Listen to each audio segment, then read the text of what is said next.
Bien, hoy es miércoles. Hoy miércoles vamos a cambiar la metodología de trabajo. En la primera parte, como siempre, va a estar la economista Natalia Motil, obvio, hablando de economía. Y en la segunda parte, a partir de ahora, vamos a hablar mucho de política con una especialista, Mercedes Colombre, trabaja en el diario La Nación, ha hecho muchas publicaciones, entiende bastante sobre la problemática del campo. Vamos a hablar un poquito lo que está pasando en el campo, ¿m? ¿Qué piensan los productores agropecuarios? ¿Cómo se están preparando para defender la República? Porque sabían que ellos se están preparando para defender la República. Es muy lindo cuando gente de tierra adentro es mucho más patriota que en las grandes urbes.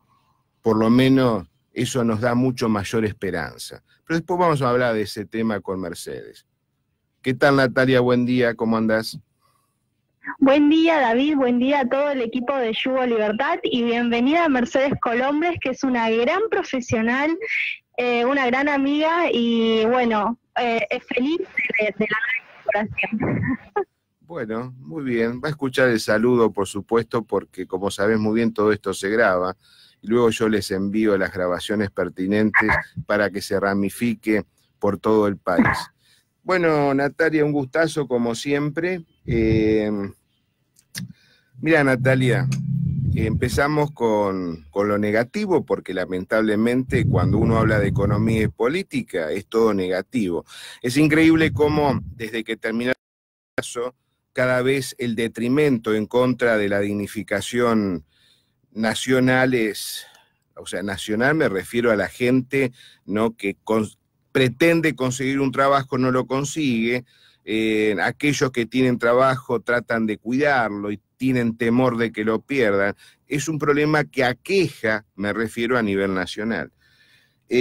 Como te había dicho, la inflación no baja, se está esperando los números del mes de agosto. Se está hablando de que podría llegar a un 5%, y de lo que va de septiembre puede llegar a ser catastrófico, más de 5 tranquilamente. Los intereses en estos momentos de distintas letras ya han llegado al 84%. Desde que empezó el mes, ¿no? Este es el cuarto día del mes de septiembre.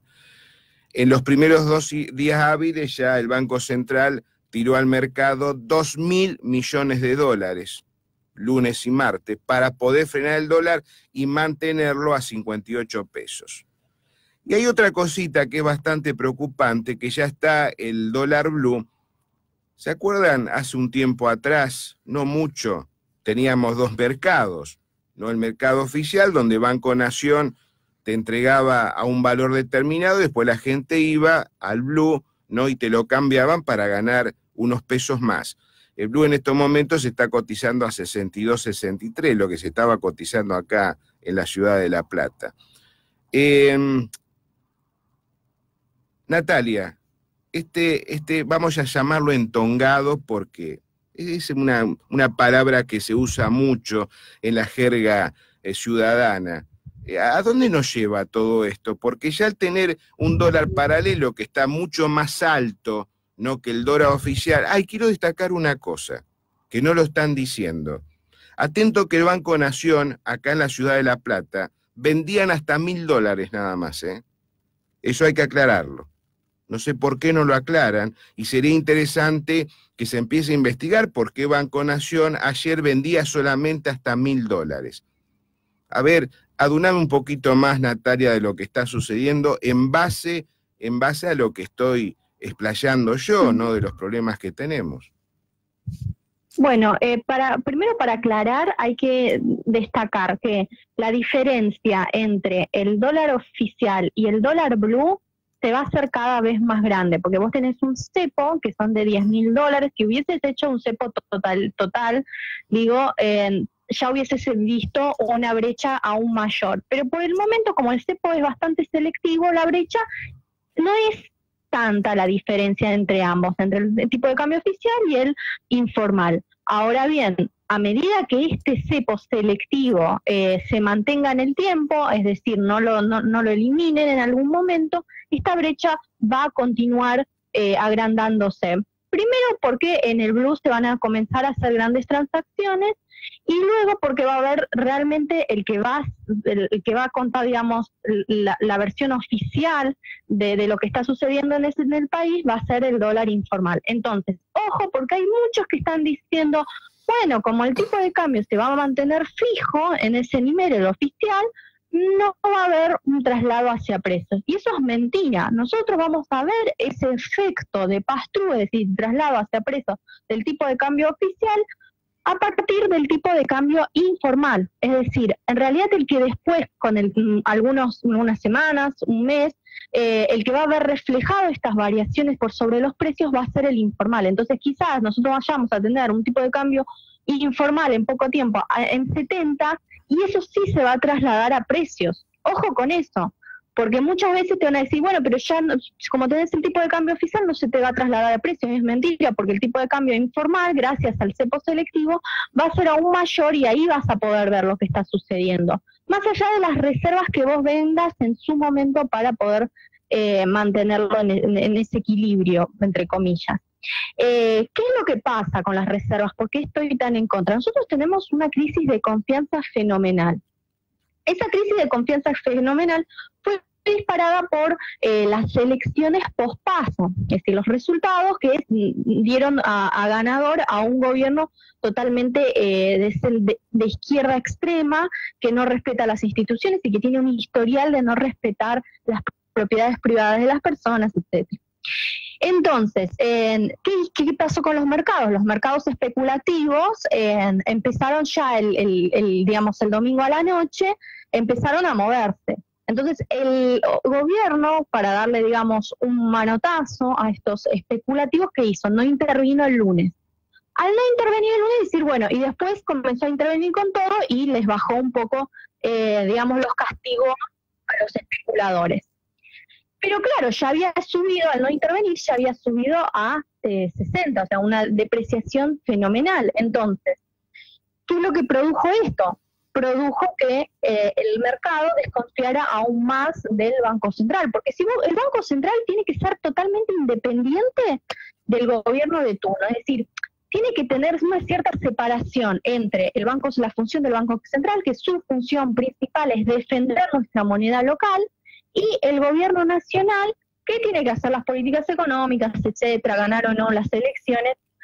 Tiene que haber cierta independencia. Cuando ocurrió esto, ¿qué es lo que vio la gente? No, si vos en realidad me decís un día que vas a defender, que estábamos en las bandas, y al otro día, porque perdiste una elección, porque estás muy enlazado y relacionado con el gobierno oficial, vos no interveniste, entonces a mí ¿qué me asegura que en el día de mañana vos realmente vas a decir que lo vas a mantener un equilibrio? En realidad lo que yo veo es que, bueno, mantenés este equilibrio hasta donde podés. Esa es la interpretación que hace el mercado, por eso hay tanta desconfianza y por eso se disparó tanta, digamos, volatilidad e incertidumbre.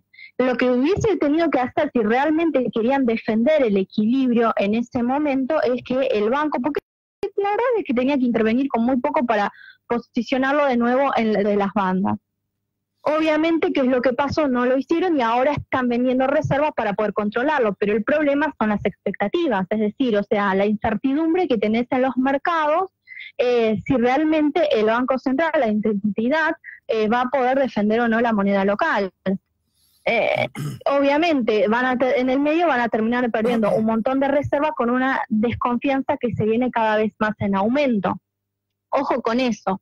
Y sí, la situación en la Argentina está muy encrudecida. Primero porque tenemos, como ya habíamos dicho, una crisis de confianza que se asemeja, digamos, si queremos, aunque no estemos en los valores y en los fundamentals macroeconómicos con el 89, tenemos una desconfianza fenomenal, producida primero por un problema estructural que vos tenés, es decir, nosotros sabemos que gastamos más de lo que nos ingresa. Ese problema es la madre de todos los males, se tradujo en un déficit fiscal persistente durante varios años, y eso te provocó un desequilibrio sobre el resto de las variables macro y microeconómicas. Ese es el problema fundamental, que es el problema del déficit fiscal. ¿Qué es lo que pasó? Nosotros fuimos cuando intentamos con esta política gradualista, no queríamos achicar el gasto, ¿y qué hicimos? Bueno, pedimos prestado. Para poder pagar eso que pedimos prestado en el mercado local, recurrimos al Fondo Monetario Internacional. El tema es que el Fondo Monetario Internacional, la política de ellos, es más, digamos, una visión keynesiana, es decir, bueno, hagamos el ajuste, pero no un ajuste vía reducción del gasto, sino un ajuste vía devaluaciones e incremento de los impuestos, que es lo que terminó pasando. Pero, como obviamente toda visión keynesiana, termina siendo errada. Entonces, ¿por qué? Porque no te provoca un crecimiento sostenido en el largo plazo. Sí, podés tener cierto crecimiento, que no es lo que ocurrió en la Argentina porque estábamos realmente mal, dentro de 1, 2, 3 meses, pero en el tiempo ese crecimiento no se va a notar, y en realidad lo que estás haciendo es aplazando con este modelo de endeudamiento el problema hacia adelante, hasta que en algún momento, por X motivo, por el tema de en este momento lo que descalibró todo fueron la incertidumbre, entras en crisis.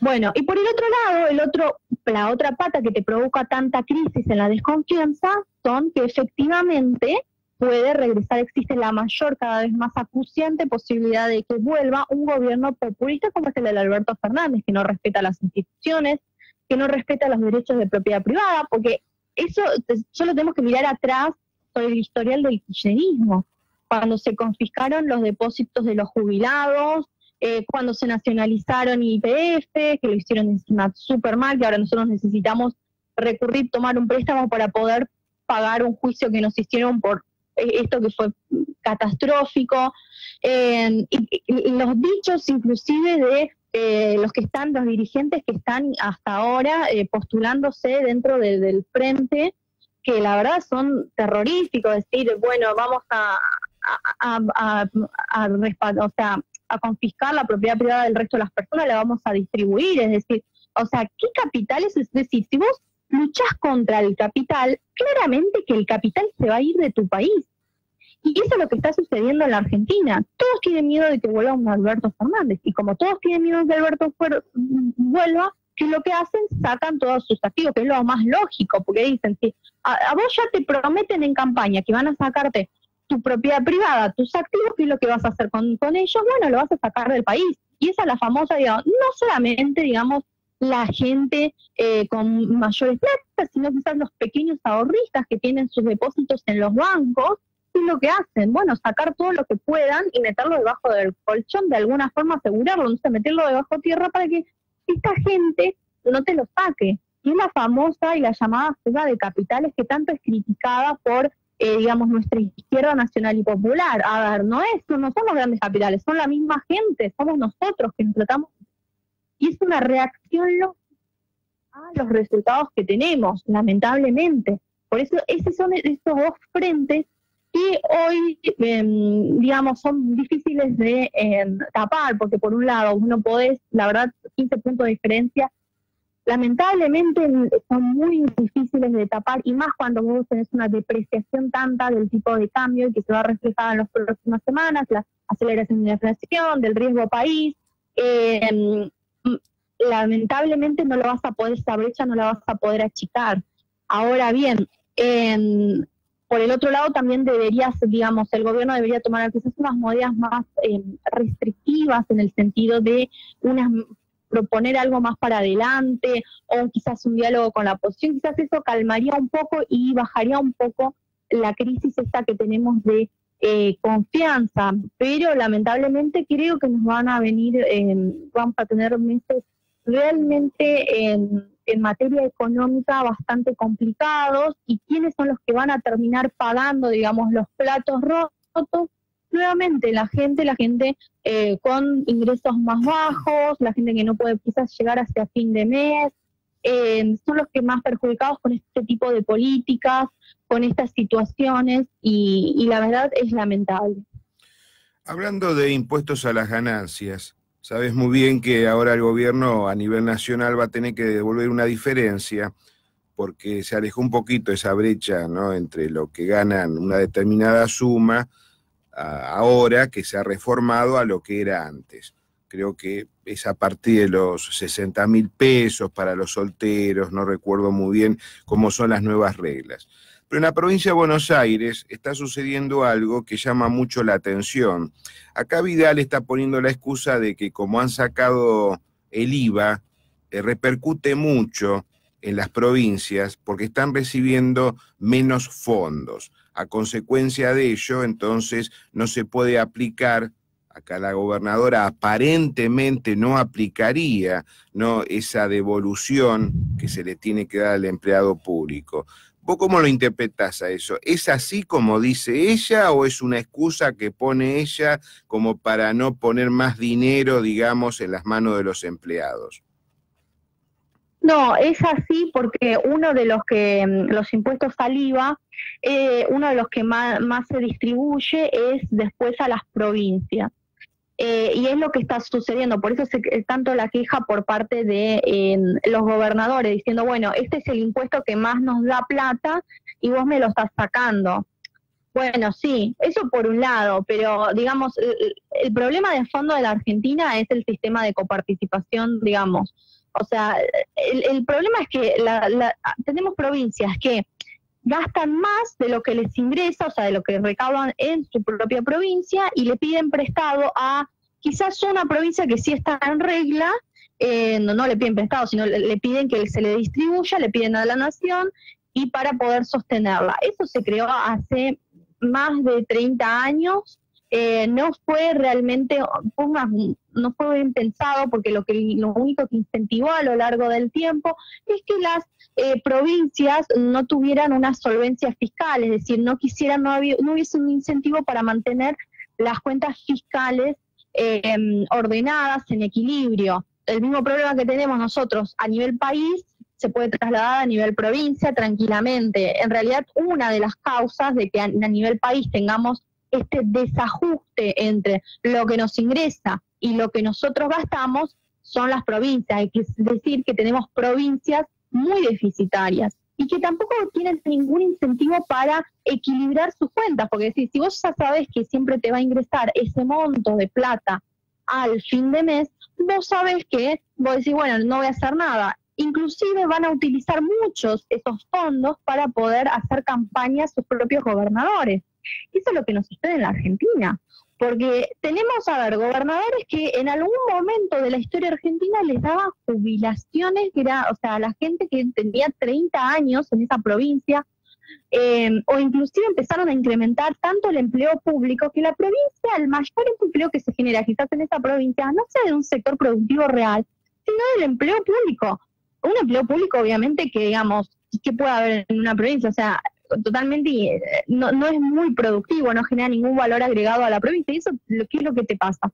Que bueno, que se empiecen a cerrar las pequeñas y medianas empresas, algunos eslabones productivos, porque dice la gente, mira, yo prefiero ir y trabajar en el Estado, digamos, en la gobernación, porque cobro la verdad el doble, que si trabajaría por mi cuenta o trabajaría en una pequeña y mediana empresa.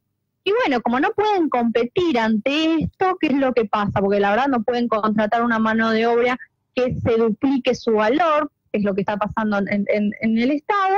Dicen, bueno, las empresas o las pequeñas y medianas empresas empiezan a hacerlo. Entonces, si nosotros cambiamos eso, no es solamente para cambiar, digamos, este sistema, no es solo para cambiarlo a nivel, por decir, bueno, por los fondos y por los ingresos y por lo que les egresan, sino simplemente para poder, digamos, darles trabajo, para generar una estructura productiva bastante elevada en la provincia, para generar empleo, para generar nuevos puestos de trabajo. Eso es lo que estamos pidiendo en el fondo.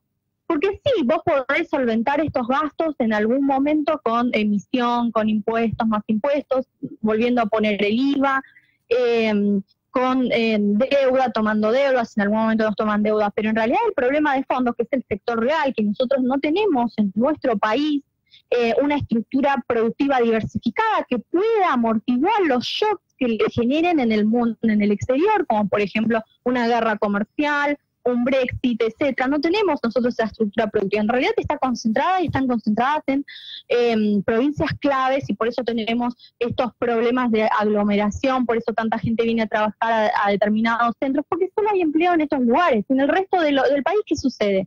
Si tenemos tierras para poder trabajarlo, si tenemos espacios, si tenemos capacidad para poder trabajarlo.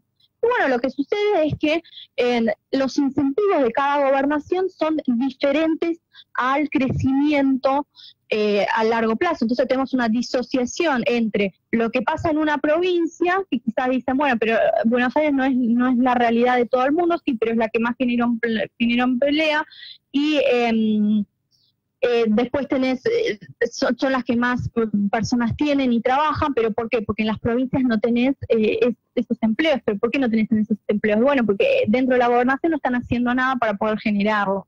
Ese es el mayor problema. Y bueno, sí, el IVA les van a sacar parte de sus ingresos, pero bueno, también tenemos que mirar más para adelante, decir, bueno, ¿qué realmente yo puedo hacer para no sostenerme de una recaudación nacional y no sostenerme de mi propia provincia?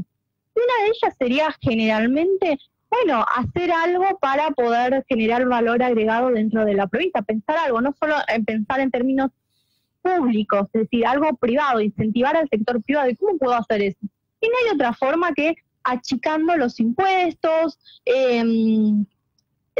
resolviendo el problema obviamente de la inflación en el largo plazo, bueno, de la deuda, etcétera. Pero fundamentalmente hay que bajar los impuestos, o sea, no es, porque se termina siendo un círculo vicioso, porque nosotros para poder sostener esos empleos públicos que generaron cada gobernación y esos gastos que exceden los ingresos de cada gobernación, ¿qué es lo que hacemos nosotros? Incrementamos impuestos, tenemos el IVA, tenemos un montón de impuestos a los combustibles, que eso es otra alícuota que va más para las provincias. Aumentamos los impuestos, pero el incremento de los impuestos, ¿qué es lo que te genera? Que bajen los empleos del sector privado. Entonces, vos cada vez más vas a tener que incrementar los empleos públicos para sostener el desempleo que tenés en tu provincia, porque vos en realidad, pero la causa de esto son los empleos públicos, necesitas achicarlos. Entonces, para poder achicarlos, te bajan los impuestos. Entonces, ese círculo vicioso solo se transforma en virtuoso si nosotros bajamos los gastos de cada provincia. Bien, última pregunta, Natalia. Esto va agregado con información. Acá la calificadora MSCI ya da como la Argentina que baja el escalón de país emergente y pasa a ser economía de frontera aparentemente a partir de fin de año. Ya lo habíamos hablado sobre eso. Después otra noticia que deja bastante preocupación, las declaraciones que hizo el economista Orlando Ferreres. Dice que el dólar a fin de año se puede ir a 96 pesos y que ya da como terminada la política de Macri. ¿Vos creés que es así? Sí, yo calculo y proyecto individualmente un tipo de cambios cerca de los 100 pesos, o sea, de 3 dígitos.